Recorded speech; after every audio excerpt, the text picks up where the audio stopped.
Néolithique, paléolithique, mésolithique, mais au fait, ça veut dire quoi, lithique?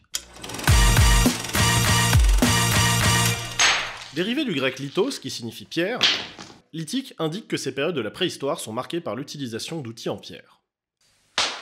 En 1986, Jacques Tixier, pionnier de l'analyse de la technologie lithique, raconte à de jeunes élèves comment ces outils ont bouleversé notre évolution. Comment est né l'outil? Qui a fait l'outil? Est-ce que l'outil fait l'homme?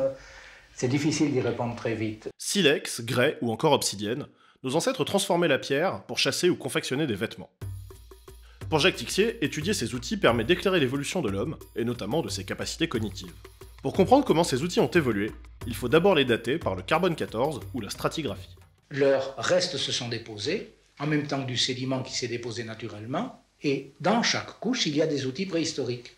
Il y a beaucoup de couches superposées, c'est ce qu'on appelle la stratigraphie, et ces couches sont superposées de telle façon que la plus ancienne est en bas et la plus récente en haut. On peut ensuite comprendre comment ces outils étaient fabriqués.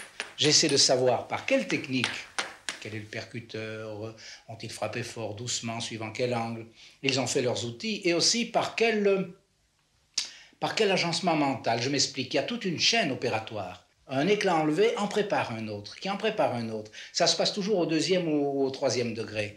Les techniques tracéologiques permettent d'interpréter avec précision les traces d'usure sur les objets, pour savoir à quoi ils ont servi. Un silex qui a travaillé ne serait-ce qu'un quart d'heure sur du bois de renne ou sur du bois d'arbre ou qui a coupé des peaux, garde une trace indélébile de ce travail. Et on sait maintenant dire, ce silex a travaillé le cuir mouillé, ce silex a coupé de la viande. Jacques Tixier livre ici une leçon de pédagogie et joint le geste à la parole en invitant un élève à manier à son tour le fameux silex. Frappe un bon coup.